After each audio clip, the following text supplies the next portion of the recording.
All right.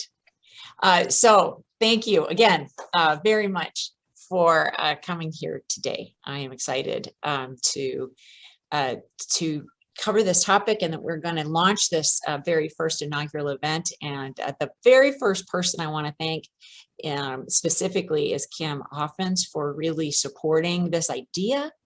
And so I'm going to introduce her to kick us off. Okay, well, I'm excited too to partner with the foundation to get this ball rolling, because all that we do, all that the foundation does for Ventura College is fabulous, and now we're ready to reach out to others and get their input and their support as well. So thank you, Ann, and thank you, fellow Pirate crew, for coming to this information session. Together as the leaders of Ventura College and the foundation, I'm excited to share information about this inaugural, our first one, VC Pirate Provide 24 Hours of Giving campaign this spring. And it will be held March 23rd at noon to March 24th. So we're looking forward to that. So next slide. So what is VC Pirates Provide? And I think that's a tongue twister. So it's a 24-hour online celebration and fundraising events for students, faculty, staff, alumni, friends of Ventura College to unite in the support of a Ventura College program and our students. So the 24 Hours of Giving fundraiser will start at noon, like I said, and will end at noon on March 23rd through the 24th. Ann's going to share with you a little more about the Day of Giving concept that has become very successful for numerous nonprofit organizations and community colleges. So Ann? Okay, thanks, Kim. So I'm going to take a few minutes to explain a question that often gets asked about a Day of Giving or 24 Hours of Giving. What is the difference between VC Pirates Provide and Giving Tuesday? And aren't they the same kind of thing? So Giving Tuesday, you might remember, which happens every year, the Tuesday after Thanksgiving, is a global day of generosity. While this VC Pirates Pride is a giving event that is specific to Ventura College. So Ventura College Pirates Provide will allow us to really showcase the fundraising needs and opportunities of Ventura College, and we won't be competing for attention and gifts with other organizations. So we're more likely to raise more money and be more successful. All right, so let's talk a moment about how you can get involved. Your program or your department must have 6 things to participate. So you're going to have a designated lead for your program's campaign that will work directly with the Ventura College Foundation on an ongoing basis to get ready and during the campaign and afterward. You're going to have an established trust and agency account number. So that's because the foundation needs a place to forward the funds that you raise. And you just want to make sure that you confirm this number with your supervisor. Many of you are supervisors, and so some folks that on your teams may not even be aware that you have a trusted agency account. So they're going to look to you to figure out, if you have one, what is it? You probably have one and they may not know it, or maybe they need to establish one, and it's going to take a few weeks for that to happen if you don't. So keep that in mind. You need a compelling, tangible cause. So think GoFundMe when you have a GoFundMe, a campaign opportunity. You know exactly what that money is going to be supporting, and so then you'll need a fundraising goal as well.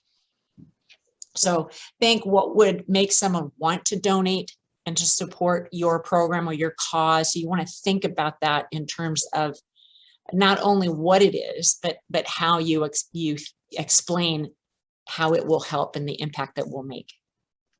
And then we need to really think about what's realistic to raise. And we'll talk about that in a little bit, and we'll help you establish those goals as well. You'll need permission from your division dean, a programs division dean, or the vice president.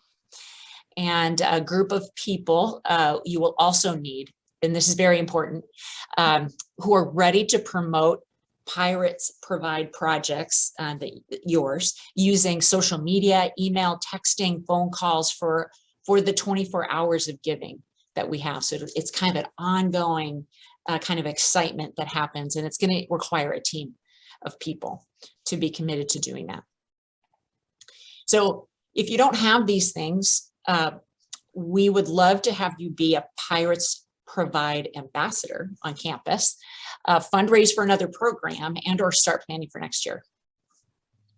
So I'm going to turn it back over to Kim to let her speak about how Ventura College and the Ventura College Foundation will partner together to support all of the programs that will be involved. Great, thank you, Ann. Mm-hmm. So you know, the executive team will choose 6 of our programs to support. And the reason why we've chosen 6 is that we don't want to have too much competition. We really want to focus it so that we can make sure that each of the programs gets their promotion that they need to be successful. We want to provide support via all users' emails and social media shares on our platforms. With the assistance of the foundation, the leadership will participate. We can do videos, promos, thank you videos, do live events on Facebook, those kind of things, especially on the day of the event. Let's see, and now Ann is going to provide, Ann is going to come and share what the foundation will provide. And thank you, Kim. And before I do that, could you just say a little bit about what you will be looking for when you select the 6 programs? Yes. So one of the things I think that would help us select which programs to choose would be if it's linked to the program goals that you have on your program review, so that it's part of a larger plan, not just a one-time thing. So, and of course, obviously, how much it supports our students. So we'll be looking at those things when you're filling out your applications. Thank you. Thank you. All right. So the foundation will provide each selected campaign with a customized Ventura College Pirates Provide giving page and a text to give keyword through our vendor mobile cause. It's an interface that we use that is really invisible to the user, but it's very important to us to be able to operate this program. And we're going to show you some examples of what that looks like later. We're going to support your efforts by creating a communications toolkit. And that's going to include 3 items. It's going to include VC Pirates Provide branded materials, sample messaging for social media and emails that your team will use to promote your cause. And it will have also social media images for you to use for fundraising and for social media ambassadors to use prior, during, and after the event. The foundation will also provide trainings and be available to coach your group on successfully using the communications toolkit in the way in which works best for your team. So we're going to receive all of the donations, process them all, and we will issue a thank you IRS tax compliant donation receipt to every donor. So online guests will receive an emailed thank you. That's IRS. It's an IRS receipt as well, and that will automatically happen at the time of the donation. And then any cash donations that you receive by mail or in person will be provided a thank you letter, which is a IRS tax receipt by mail. We're going to send those folks a hard copy snail mail receipt. At the completion of your campaign, we're also going to provide you with a list of the donors that participated. In addition to all those thank yous, we're also going to send you that list so that you can do specific follow-up and do an extra special, like give them a phone call, say thank you, write them a note, whatever makes sense to you. But that extra care and that extra thank you is going to really make a difference, especially in creating a nice relationship with that person to give to you in the future. So I'd like to turn over the program now to our own Julie Harvey, the Ventura College Foundation's Development Manager Extraordinaire, and she's going to give you an idea of what all of this might look like. So there you go, Julie. All right, thanks, Ann, and thank you, President Hoffmans, for giving us that overview. I'm going to take a few moments now to walk you through what Pirates provide day giving page and kind of what the experience would be on a mobile device, and kind of help you see how easy it would be to share your campaign. And it's kind of all housed on this one page. So I'm going to use the example from the VC Athletics Have a Heart campaign. They have run this the last 2 years during the week of Valentine's week. And first year, Jimmy, I think it was almost 2,500, 3,000. And then last year, you can see it was almost $4,500. Most of this was done by pushing it out through social media, text to give, and just letting people know what was going on.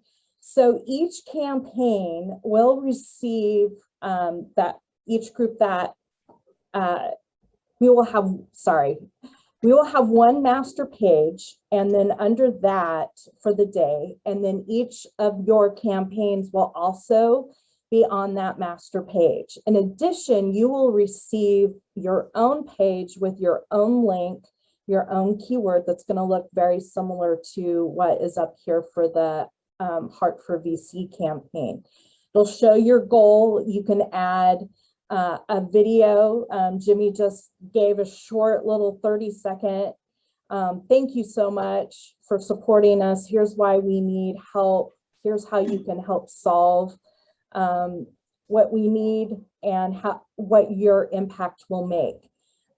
People can go there, click to make a donation. It pops up. It's loading, it's loading. Here's the real page, it's still there. It pops up a giving page, and what we do is we use best practices. This giving amount is typically the best practice that is used in the industry. People can always select another amount. And then we can add in customized fields if there's something specific. If you want to track who referred somebody to your fundraiser just for a little competition amongst your fundraisers, you can do that. They can set up if it's a one-time, monthly, quarterly, annual gift. Some gifts do, when we do these campaigns, turn into monthly gifts or quarterly gifts, which is great. And then we just collect basic information. We also try to see where there might be a connection if they attended VC, and if so, what they were involved with, what they graduated with, just so that we can see kind of their affinity for why they were giving, if possible. They have the option of paying for the processing fee. It isn't necessary, but they can. It just helps with the cost. Most people do that. So the next slide I'm going to take you through is, I wanted to show you what it might look like from the mobile perspective. This one is if someone, their keyword was Heart for VC, and like I said, each person will have their own text to give keyword that we'll assign and a link. If they were to text that, and then the number's usually 71777 or 41444, it's super easy. They will get this link to click on, and even if they don't click on it and fill it out at that very second, they will get a couple reminders for a couple days just to say, thank you so much for showing an interest in giving. Click here to complete your gift. But it isn't this like you haven't given a message. It's a kind of a gentle, nice, kind reminder. Basically, donors would see the exact same thing based on their screen size. If it's an iPad or a mobile device, it is responsive to whatever the size of the screen is. And then it'll actually give a confirmation message as well, saying thank you so much for your gift. And then what Jimmy and his different sports teams did is they just got a bunch of student athletes together and they said thank you or thank you for giving, and it was just kind of one after another, and donors loved it, and we were able to push that out as well. I am going to go back to this other slide just to show you too how easy it is to share your campaign. If someone goes to this page, or if you have fundraisers, they can just click on the Facebook or Twitter link, and it'll automatically, we have preloaded messages that will tweet out and they can share about your campaign. It also, if you click on the little envelope, we'll send an email and we'll have a preloaded message in there as well that people can send out to contacts. And then if you're on the mobile device, it gives you the option down here to actually text it to someone, the link. So it's really easy to share the campaign. And we find that the more people are on social media, and you don't have to be social media savvy, it's just sharing, clicking on the icon and maybe writing, please check this out, and sending it, that's it, it's done. So that's kind of an idea of what it will look like. You will have your thermometer that as gifts come in will automatically update. If you get gifts via check, or someone wants to drop off cash that day, there is a donor area that lists all of your donors that have participated in the giving amount, unless they click anonymous. But we can enter in those donations on the back end, so that will be reflected in the thermometer as well, so that we can keep that in real time. So I think that is basically kind of an overview of what it will look like. Let me go and discuss a little bit about the next steps. So if you are interested and you may want to talk with some of your groups or individuals that you are, you have in your department, or if there's some, we'd love for you to share around on campus. If you could just email me your interest, and then I can be tracking kind of the groups that are interested, and we can send you some reminders, and then please let me know. Jerry and Ann and I would be happy to strategize with any group about what would maybe be a really good fundraising goal, as well as what your compelling message might be, or if you're like, I'm not sure what would be good to fundraise for, we can help you strategize that. You can submit your VC Pirates Provide application, which will be due by Friday, November 5th, and I will share the link to this in a minute, but I thought I would let you see what we are asking on the application. Basically the same information that we talked about, but the name of the program department, who will kind of be the lead that I can work with to push information out, to make sure if there's photos you want to use or a video, they'll be getting that information to me and we can push it out and customize it on your page. If you have a logo for your program, we can upload that. And then it's all fillable PDF. And then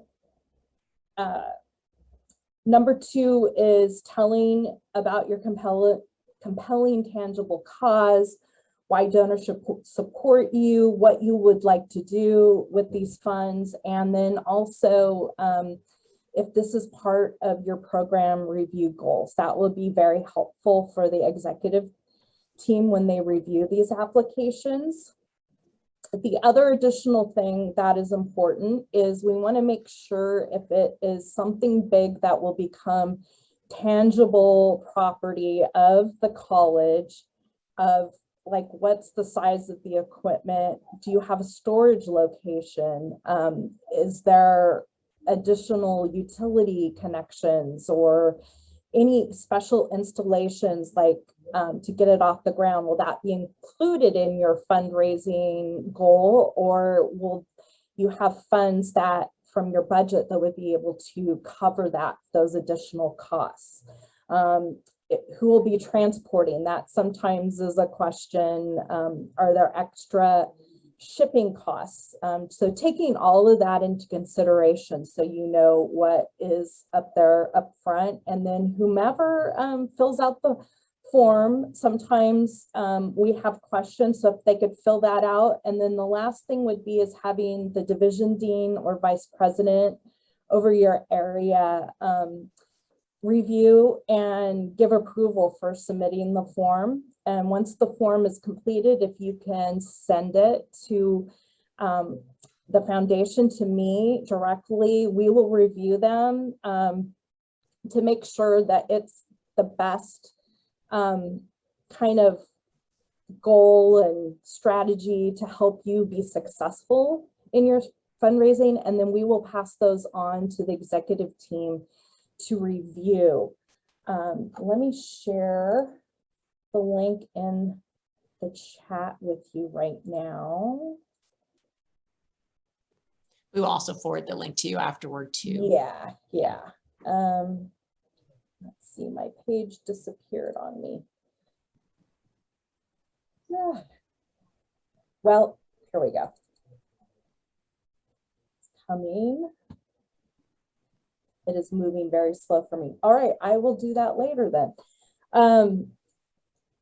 So kind of the timeline after you submit it, we will be selecting 6 campaigns. Even if you do not decide to be one of the highlighted kind of featured campaigns, you can still receive donations that day. We are not going to turn down a donation for your program.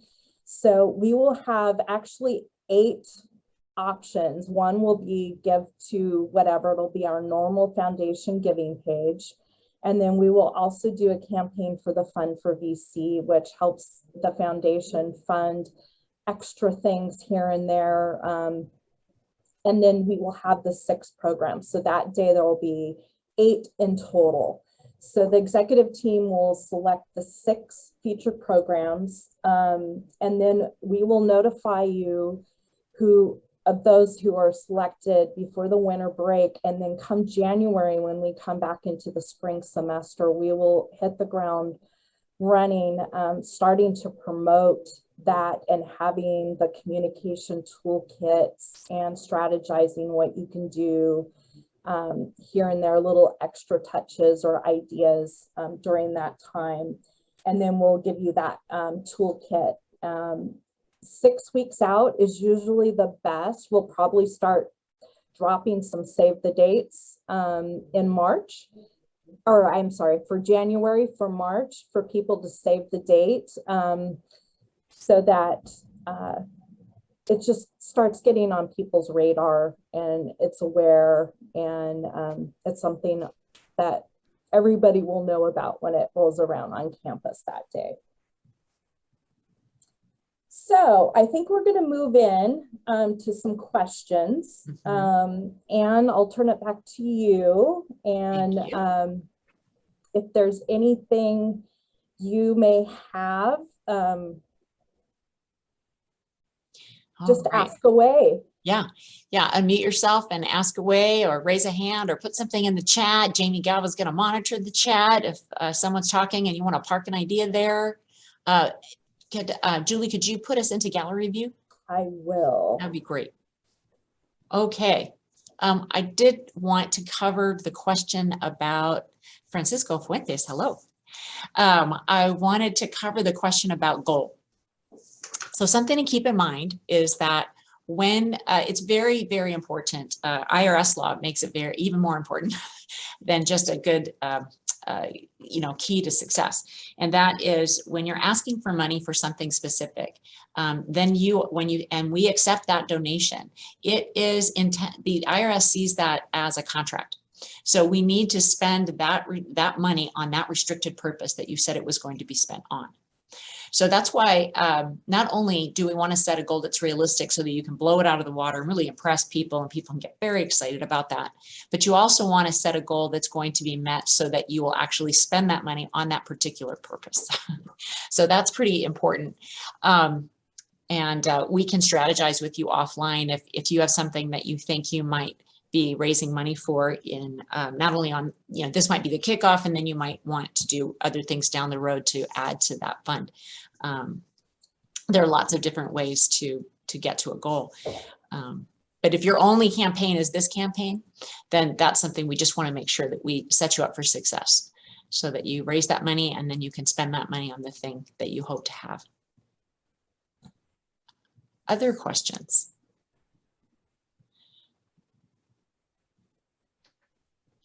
Francisco. Hi there, good afternoon. Appreciate all this information, and it's pretty exciting to be able to have these custom campaigns. One of my questions that I have is, are these campaigns and the money raised intended to be spent within that same year cycle, or is this a pool of funds and initiatives that will extend beyond that 1 year cycle and carry over? And just kind of wondering around that, because it might influence the language or messaging around specific campaigns. Well, what I can tell you is since it is in March, and I know that you all have a time in April where you can no longer spend funds, that generally a campaign in this late in that second semester will be spent, the money raised will be spent in the fall semester or for the following academic year or for the summer. And that's generally how that goes, just because of the timing. So I would say that, I would answer that way. And the other thing is, I would say it depends. It depends on what you're raising for. So, we would like to talk, before I answer your question specifically, I'd really like to have in mind what you're raising money for.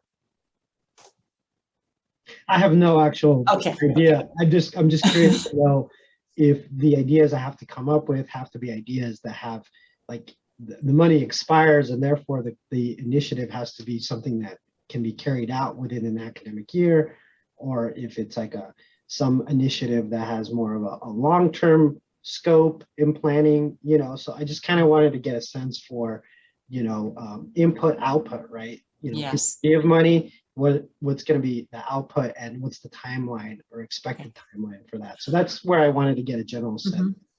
Well, first time out of the gate for this kind of thing, I would strongly recommend that you pick a project that you could fund in this campaign and then spend money on it in the following year, so that you could show your donors that you did spend the money on the thing that you said you would, and look at the impact that it's making. You can report back to your donors that they made this impact and they can feel great and they want to give again.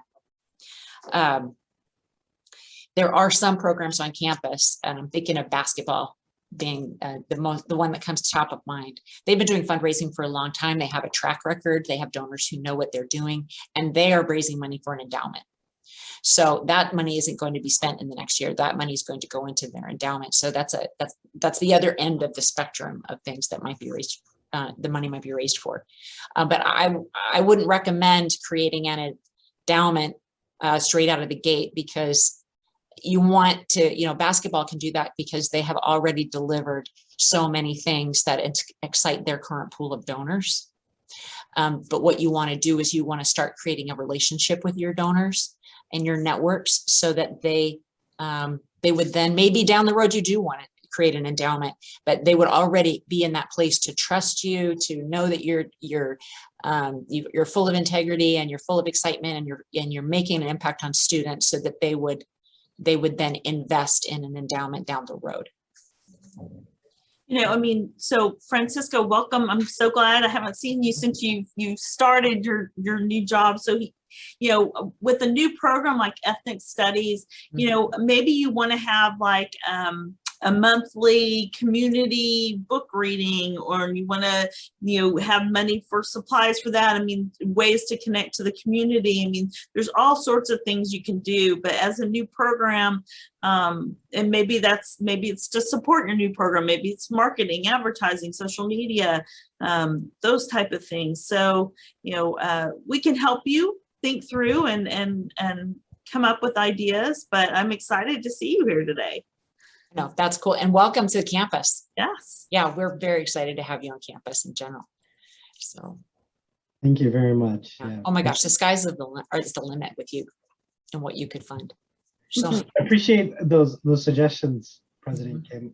Really appreciate Yeah, we actually have, and I'm sorry, I don't know the artist. We're looking at maybe putting it in our reading library. We've got to talk to the library, but an exhibit, a Latinx exhibit that is a traveling exhibit, and she's well known, but I'll have to look for it. But those kind of things, bringing culturally rich exhibits or book readings or authors or those kind of things as you're building up excitement for your new program, might be nice to campaign for.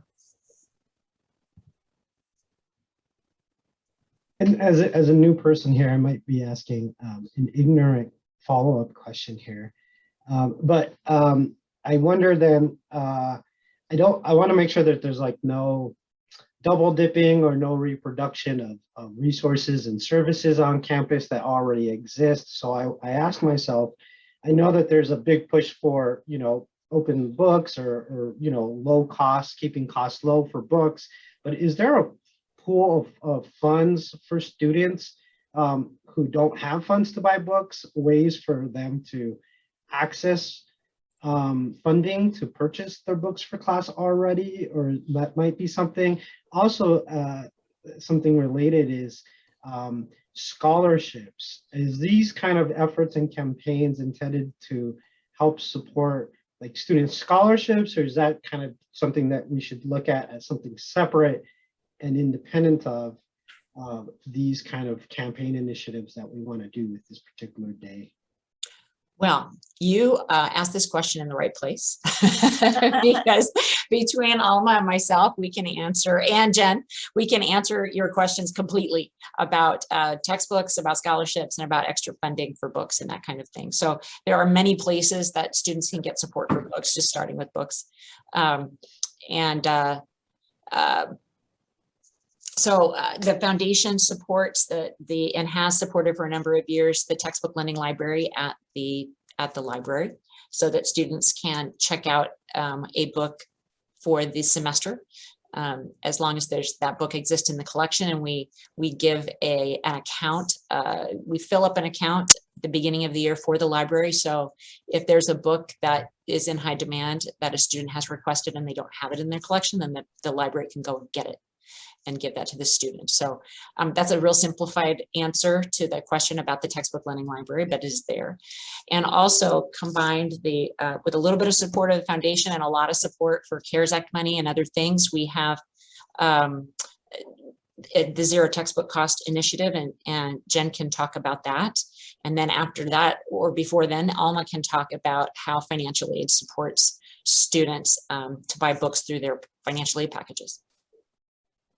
I'll be quick now because Francisco, I could talk about ZTC or zero textbook cost for an entire hour if you let me. It's an important thing that we do and that we've grown here at the campus. And really a lot of it started out of that lending library that the foundation supported, but there are more ways other than the lending library. But yes, we are very much focused on building that. We want to get over 50% of our classes ZTC. By sometime in 2022, I'm not picking a date because I picked January 1st and I don't know if we can do it, but we're at 42%. All of the Chicano studies, ethnic studies classes are ZTC supported by the campus purchasing the books. Then they'll be returned to the lending library so that they have a life past this first semester. And beyond that, we want to do this in many courses. We found that the majority of our students have had at least one, some as many as 4 ZTC classes in one semester. So we also help faculty build content and we pay them for that work. And And then some of them use OER, open educational resources, or a combination of all these things. So like I said, I could go on and on. It's an important equity thing that we do for our students who want to grow and would love for you to get involved, but everyone's going to want you to get involved in everything. So we also recognize that we don't want to spread you too thin.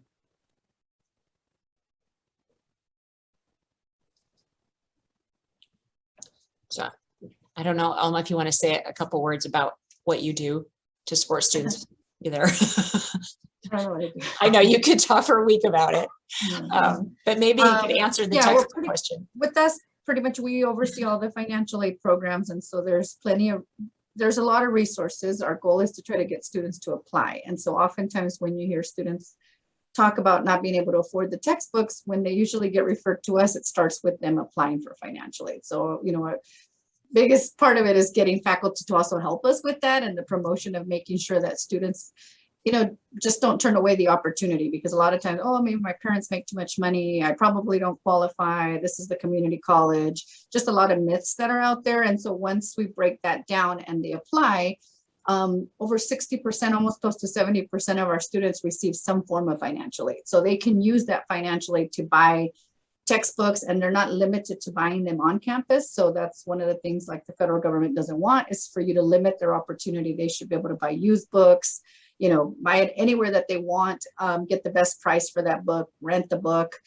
Even though our bookstore is very competitive and does offer students that price match, so they can use all their money. In addition, we're giving students the $1,000 based on the HERF relief, all of this COVID relief money. So we just completed our second tier of students. So right now we've accomplished giving every student who's enrolled in 6 or more units, who has a FAFSA or a California DREAM Act, we've just issued them $1,000 for them to use for all the things that COVID has impacted them with, technology, you know, textbooks, whatever, childcare, whatever things they have. And then soon after, we're doing final testing to get the third tier, which is all of the students who didn't apply for financial aid, but are in 6 units or more. They will also be able to request $1,000. So, so far, I think we've helped over 4,600 students as of yesterday. So it's quite a bit with $1,000. So over 4.some million have gone out just in that fund alone. And so there's a lot of resources. You'd be surprised, but there's a lot of state aid in California.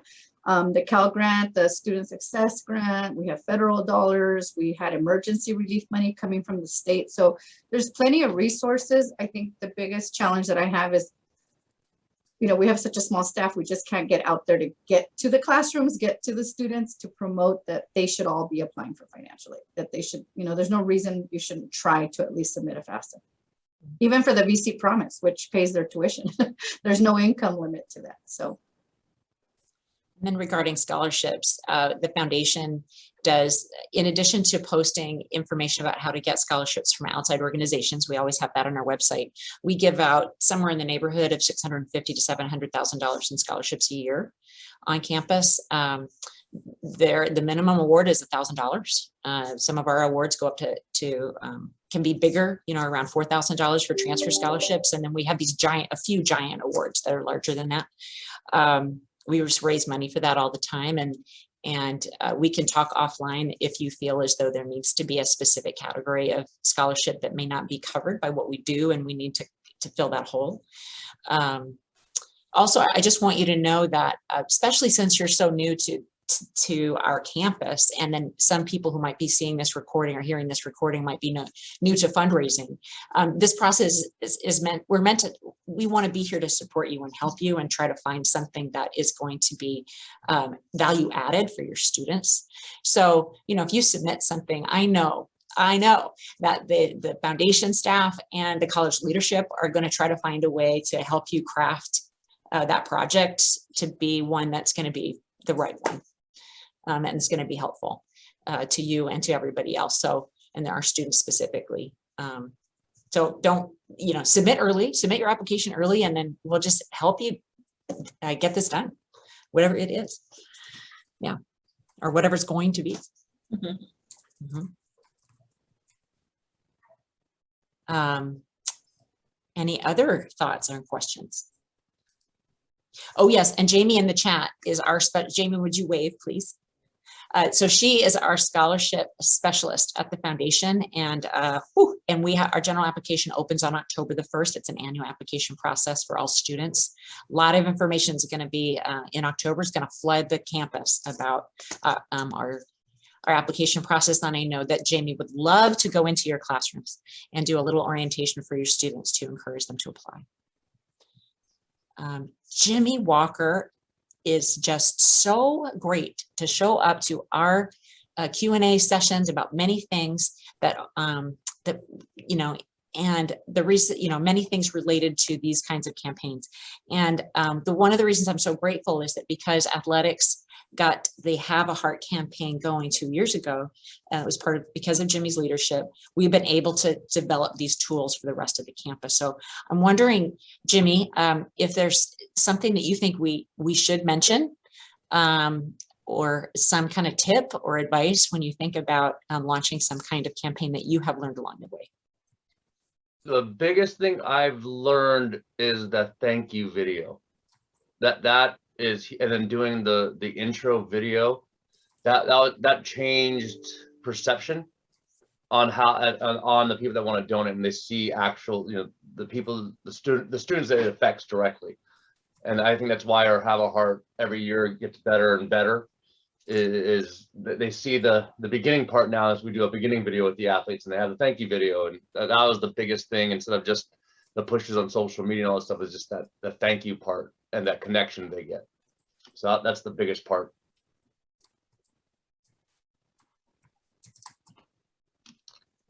Thank you.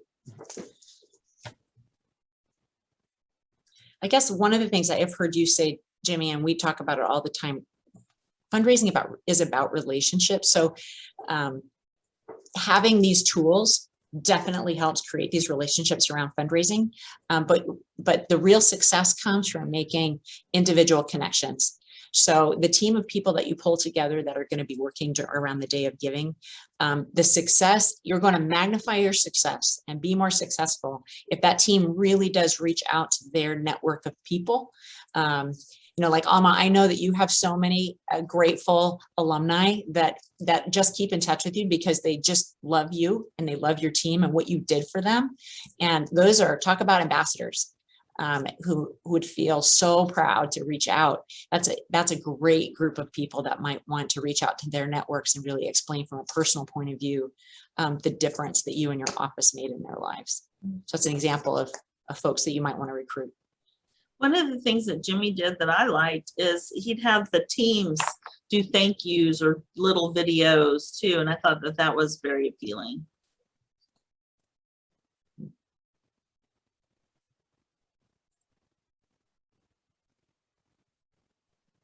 Just to throw out other ideas here, just to see how, again, these questions that I have, again, are trying to understand maybe the boundaries or parameters of what makes sense, right? And what doesn't make sense, right? And in this case, like books or scholarships, it doesn't make sense. Hosting events seems to make sense. Another thing I wonder would be field trips. And if a department wanted to design field trips, is that like something that they would try to do? I'm just trying to brainstorm here at possible ideas here, which might be helpful for the people, watching this later on as well. So I wonder if that's something that you see within this scope, or not, because I know that you're trying to limit the number of campaigns, right? Because we don't want to oversaturate. So I'm just, again, trying to just get a sense of like what makes sense, what are the students' needs, and like how do faculties and different programs, how can they design a campaign around meeting those needs? So I'm just still trying to wrap my head around it. So, I mean, I know that we've had departments use their trust accounts for field trips. I don't know that anybody's built a campaign around it, but I don't see why not. But our experts are the foundation people. What you want to focus on is what the impact on the students will be. I know that Cami Algiers has talked about restarting field trips out to the Channel Islands as a biology major and how incredible that would be. And when I think about that, I think about the students who maybe have never been able to get out there. Yeah. And then what possible changes that will make in their life and inspire their futures and their careers. And that just might be life-changing in terms of trying to connect. The Channel Islands seem to be some kind of, they're a fun place for recreation, but from Cammie's point of view, they are just fundamental. It's a fundamental learning lab. So we would help you craft a message around something like that. I mean, she can talk to you all day about how important that kind of field trip is to the students who will really want to go into that field. Anyway, so I hope that helps. No, that was helpful. Appreciate that. Another idea that came to mind was like graduation sashes and graduation gowns. I've known many students who are first generation college students, and they don't participate because they don't have the funds to buy the gown, or they feel like they're naked because they can't afford a sash, or the fees. And so, it doesn't make sense for a particular department to necessarily fundraise for something like this. But, that's like another idea, again, just throwing it out there as a possible, right? I'm just still trying to wrap my head around what are some ideas that a particular department can do that can help support and impact student lives. And so thank you for giving me that airspace to think out loud and share some ideas with you all. Sure. Yeah. And there is a program, just so you know, the Associated Student Body does have a supply of gowns. And so students can borrow gowns. And then at the end of every graduation session, we have some boxes available where if you want to donate your gown, you could drop it off. And so there is that, but it's, I'm not sure how public it is or how, broad it is.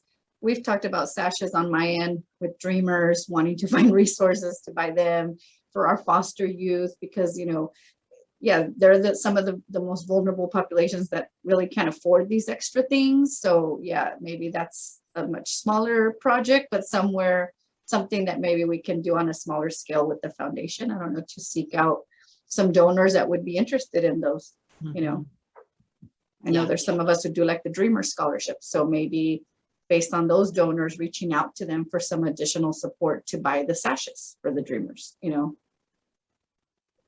absolutely. So it's a good problem to have, Francisco, is to decide what to do. There's so much potential for so many projects to be elevated into this space. And Ruby so Stella, Anne, I think my question regarding my first idea, which was why I came, was for basic needs and the possibility of a van for our food transport, which is a problem because we're borrowing the athletics van. And as we were talking with John this morning, and John, does it become a problem? Yeah, if they're busy and they've got to go to athletic events, then I've got to time what time I leave to go get the food to bring it back to, so it's been an ongoing issue that we identified from the very beginning. Yeah. And now more than ever, because we're doing it all through drive-through. So we park the van outside, we do things a little bit differently. And it's a good thing because we're able to do these events weekly. But the thing that scared me a little bit was what you said, that if we went this route and we identified that our resource was our donation was exclusive to the purchase of a van, and if we didn't hit that target and we didn't have the resources, then we could potentially have an issue with that. So it would make more sense to broaden what we would request money for. I mean, maybe just in general, basic needs supplies, or, Yeah, and generally it's best to broaden the criteria as much as possible so that we're still having a compelling message, so that you can really define what the most important need is from those pools of that pool of funds, for sure. And I would love to talk to you offline a little bit more about your idea. I would. Yeah, and Kim gave me another idea too, so I'm gonna try to explore all ideas and see. And maybe like if we talked about maybe we could use the pandemic funds, because basic needs is supported with those funds. And then maybe like you could raise for a refrigerator or whatever you might need to store the food in the van or the food truck using this campaign. There's that too. You know, Well, one other idea, just to get other people giving that day, and I know you have a source for food, but I don't know if you have like a wish list, and we could have where people in the community could drop things off that day as well, if maybe they don't have the means to give. That's something too to think about. yeah, that we could, because that space on that page is blank, basically, and we could fill that space, that message page with the thermometer in any way that you need. Yeah. Yeah, we've, and it's actually like the Tuesday, we actually have a pantry event, you know, that day going on. So yeah, I think we could do some nice videos on some of the upcoming, work with you guys and have you create videos just showing how our events are happening, how they're helping students, have students, you know, express their thank you, or, you know, how these food pantries help them on a weekly basis. And yeah, I think there's a lot. Absolutely. And note too, if you have like a wish list of items that maybe you aren't able to get, we have Amazon Smile, where we can set up a wish list. And this doesn't have to be with the Day of Giving, and this is for other programs. If you have things that Amazon sells, we can create a wish list for you as well, and people can order things and they come right to you, but it's off of the wish list. That's cool. Yeah, our other biggest need is probably some researching housing grants, you know, ways to help students. That's such a challenge in this area. Yeah. And I'm talking with John today, it's like, you know, just the pandemic has, you know, rents are doubling, you know, students can't afford to live here. And so, you know, exploring housing grants, you know, that we could issue to students to help them cover the cost of the deposit, the first month's rent. I mean, there's so much involved just to being able to meet their housing. You know, and I still, well, this is totally off subject, but I'm still interested, and I want in the facilities master plan, potentially housing for our students. It's just too expensive to live in this area. And it could afford them some independence. Yeah. Well, it's been a treat having to be with all of you to really kind of explore these things. We really have enough time in these meetings to even have discussions to just sort of brainstorm about the ways in which we can support students. So it's truly a gift to me and to, you know, my staff to be able to start really thinking about, you know, how we can move in different directions to better support our students. So really appreciate it. And so please, as you start developing thoughts and ideas, let's stay in communication. We're looking forward to the inaugural VC Pirates Provide 24 Hours of Giving in March. Again, November 5th is the application deadline, but talk to us way earlier than that so that we can make sure that we develop something that really is something everyone that leadership is excited about, that you're excited about, that we can craft and brand really well. So we are just excited to partner with all of you. So thank you, Kim. Thank you, Julie. Thank you, Alma, Francisco. We're going to end our recording. And we'll talk to you all very, very soon. Have a good day.